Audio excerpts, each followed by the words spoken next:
everyone, this is my LEGO Marvel Studios The Infinity Saga set review for set number 76190, Iron Man, Monger, Mayhem, with 479 pieces, and this retails for $40 US.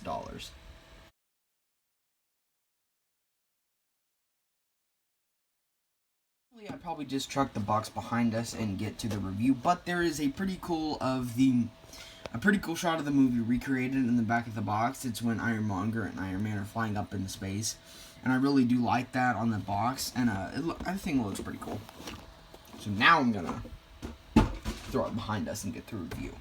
As always, we're gonna take a brief look at the minifigures, and first up, the probably most important and best minifigure from the set is Tony Stark himself, or the Iron Man.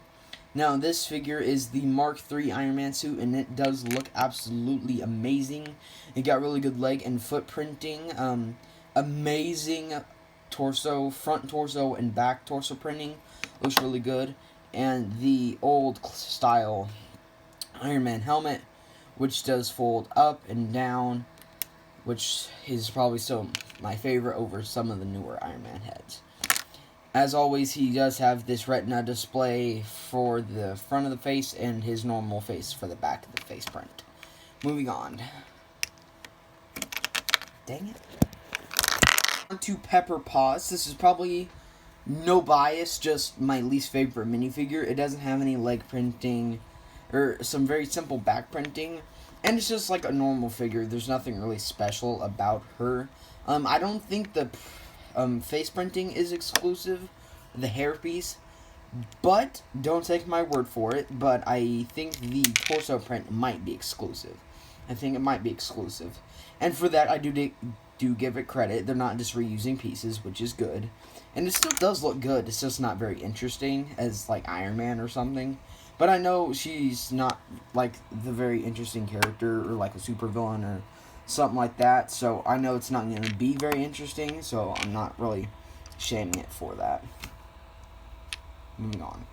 Final figure on this list is the Ironmonger himself, Obadiah Stane, with some okay printing. You know, you just got a simple suit print for his minifigure. You got some pretty good printing on the front of it, and some really simple printing on the back of it too. No leg printing, but that's to be expected, and you don't really need it on this figure. And I'd say the only thing that I don't really like about this figure is his head, because it's this confident smirk. And with the character that he is, I don't really think that fits with his character. Kind of like another figure from another set that I know. If you want to be really technical, this set has 3 builds. The little Iron Man accessory blaster things, this little crate, and the Ironmonger himself. So let's look at all of these. These pieces are just blaster pieces that connect to Iron Man, so it looks like he's blasting up, and it makes it look realistic. And I think it does. They do look pretty good, but they're not a really big draw for the set. So, moving on to the crate. It's just a crate. I put my accessories in there, but not all of them would fit, so I just put most of them in there. And it's just a pretty boring build. You use it to keep the extras in there, I think. Yeah, that's pretty much it. Moving on to the big boy.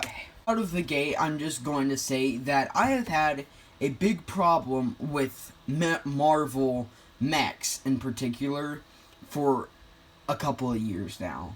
And it's just because of, like, these pieces right here. I really don't let me get my phone set up real quick so I don't have to hold it. Where did my stand go? Oh, there it is. Alright. So, one problem that I've had with mechs for years now is this piece right here. It limits the amount of posability in play with the arm of the figure so dang much that it just makes it so hard to play with. And it's especially common. I just broke off several pieces. But it's really common right here with the legs. It's really terrible because it really limits the amount of posability you can do. And just the legs themselves aren't the best build, the way that they're built. You can't really move very much with them. And I really don't like this piece right here, because you can't hardly move the arm at all. And that's been pretty much all I have to say about the joints. I gotta get these pieces back on there. I brought like this off and probably something else. Let me get this back on. As far as the way it looks, I think it looks really good and accurate to the one from the movie. And people are complaining because, well, I've heard some people complaining that, like, it's not accurate because it's a lot bigger than the minifigures. And just, yes, it is really big. But if Lego were to scale this model down to, like, the size that people were saying, and to where it's only, like, this tall, Lego would have to cut out so many details in this build that it would just be like the Rhino mech from that one Spider-Man set in 2014 or 2016. I don't know. But it would just be really short and stubby and it wouldn't look very good. So Lego had to go the bigger route and make it a lot bigger so they could have a lot more details in there. And I do praise them for this in this set. This set does look really good. But it just doesn't move very well. And another cool thing about this set, that if you do turn the lights off, it's well, my other light's on. Hold on. Let me fix that real quick.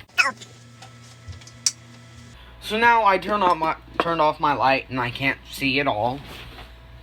So yeah, and there you go. You probably can't see it well because my camera doesn't do very well in the dark.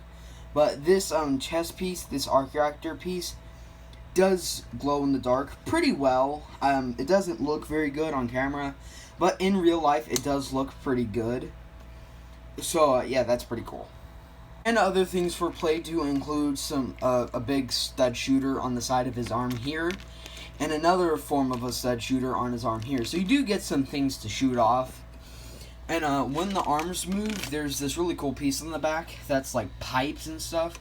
And whenever the arm moves, this thing will like push out and it will go back in when you move the arm. And I think that's really cool. In a design standpoint, I think it looks really cool.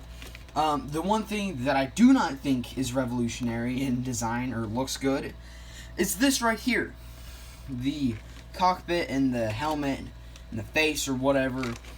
It is very exposing. It does not cover anything at all in this build. You can see entirely in the build. It's not even hard. But I get with the build, it does,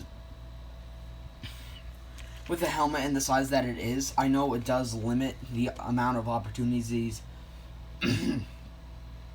the amount of opportunities that you can have as far as coverage goes. And I get that. But dang, it does not look very good, and I'm probably going to customize it to make it look better. That's all I'm saying. The only reason I've kept it so far is for the honest review for you guys. Now let's conclude. Let's get this spot back here. Oh yeah, and his hip can twist. That's pretty cool. Overall, I would definitely recommend this set.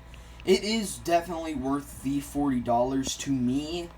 You get good figures in a really cool looking Iron Monger, which I've always wanted in Lego. It does look really good, the design besides the little face up there.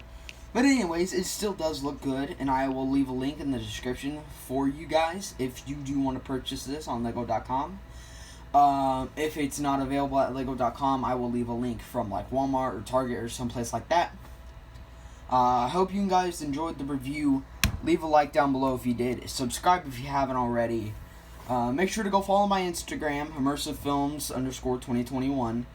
Really cool content on there, I swear. Yeah, that'll be it for this video. Later.